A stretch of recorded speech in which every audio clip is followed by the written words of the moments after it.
Morning students, बेटा आज हम पढ़ेंगे revision chapter number 3। Revision chapter number 3 पाठ का नाम है परमाणु एवं अणु, एटम एंड मोलिक्यूल्स। परमाणु एवं अणु, एटम एंड मोलिक्यूल। लगभग 500 ईसा वर्ष पूर्व भारतीय दार्शनिक महर्षि कणाद ने बताया था कि यदि हम द्रव्य या पदार्थ को, द्रव्य किसे कहते हैं, पदार्थ को ही द्रव्य कहते हैं, तो द्रव्य या पदार्थ को विभाजित करते जाएं तो हमें छोटे छोटे कण प्राप्त होते जाएंगे तथा अंत में एक सीमा आएगी जब प्राप्त कण को पुनः विभाजित नहीं किया जा सकेगा।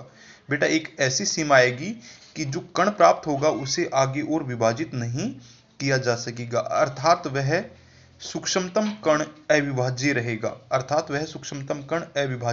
रहेगा। इस अविभाज्य सूक्ष्मतम कण को उन्होंने परमाणु नाम दिया। इस अविभाज्य सूक्ष्मतम कण को उन्होंने क्या कहा? परमाणु कहा। एक अन्य भारतीय दार्शनिक पकुधा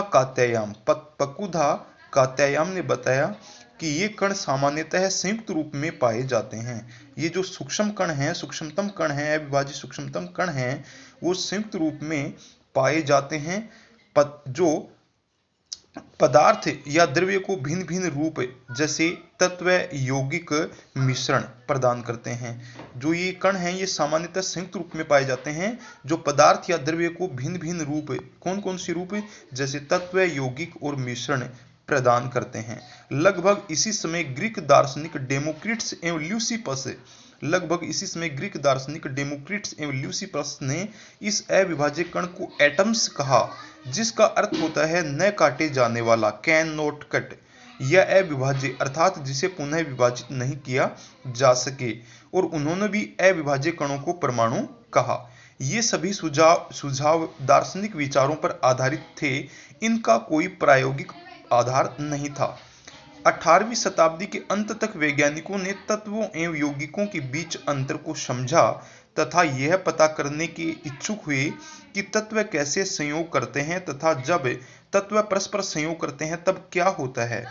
वैज्ञानिक आंतवा एल लवाइजी ने रासायनिक संयोजन के दो महत्वपूर्ण नियमों को स्थापित किया, जिसने रसायन विज्ञान को महत्वपूर्ण आधार प्रदान किया। तो रासायनिक संयोजन के नियम किन्हीं दो या उससे अधिक पदार्थों के बीच रासायनिक अभिक्रिया कुछ सिद्धांतों पर आधारित होती है। इन सिद्धांतों को रासायनिक संयोजन के नियम कहते हैं। बेटा किन्हीं दो या उससे अधिक पदार्थों के बीच जो रासायनिक अभिक्रिया होती है वो कुछ सिद्धांतों के ऊपर आधारित होती है। इन सिद्धांतों को क्या कहते हैं? रासायनिक संयोजन के नियम कहते हैं। लवाइजी एवं जोसेफ एल प्राउस्ट ने प्रायोगिक कार्यों के पश्चात रासायनिक संयोजन के निम्नलिखित दो नियम प्रतिपादित किए। फर्स्ट है द्रव्यमान संरक्षण का नियम। इस नियम के अनुसार किसी रासायनिक अभिक्रिया में द्रव्यमान का न तो सृजन किया जा सकता है और ना ही विनाश, अर्थात द्रव्यमान संरक्षित रहता है। अर्थात बेटा क्या है कि इस नियम द्रव्यमान संरक्षण का नियम क्या कहता है कि इस नियम के अकॉर्डिंग जो रासायनिक अभिक्रिया होती है उसमें द्रव्यमान का न तो सृजन होता है, न तो निर्माण होता है, और न ही द्रव्यमान का विनाश होता है, अर्थात द्रव्यमान क्या रहता है? संरक्षित रहता है। किसी रासायनिक अभिक्रिया के लिए इस नियम का उपयोग निम्न तरीके से किया जा सकता है। किसी रासायनिक अभिक्रिया के दौरान पदार्थों के द्रव्यमान का जोड़ उस अभिक्रिया के उत्पादों के द्रव्यमान के जोड़ के बराबर होगा। जैसे उदाहरण A प्लस बी, मान लो ये कोई दो पदार्थ हैं या दो तत्व हैं A प्लस बी, और ये आपस में क्रिया करके क्या बनाते हैं? उत्पाद बनाते हैं, यौगिक बनाते हैं AB। ठीक है, तब Ma प्लस Mb, मतलब ये A का द्रव्यमान है, M mass of A element, ठीक है, ये A का द्रव्यमान है प्लस Mb B का द्रव्यमान बराबर क्या होगा? MAB, ये टोटल द्रव्यमान जो यौगिक बना है, उत्पाद बना है, उसका कुल द्रव्यमान है AB। इनका जोड़ हो जाता है।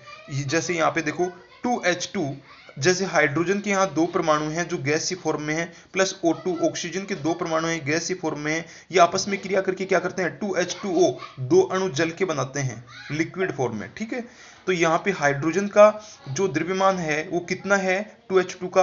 बेटा हाइड्रोजन के एक परमाणु का द्रव्यमान 1 ग्राम होता है। ठीक है, तो यहाँ पे हाइड्रोजन के दो परमाणु हैं, ठीक है ना, दो हाइड्रोजन की 4 है, यहाँ पे 2H2 हमने 2H2 लिया है, तो 2 गुणा 2, 2 गुणा 2 बराबर क्या हो गया 4 ग्राम। ऑक्सीजन का कितने परमाणु है यहाँ पे 2 परमाणु है, और एक परमाणु का द्रव्यमान कितना होता है 16 ग्राम, तो 2 गुणा 16 बराबर 32 ग्राम।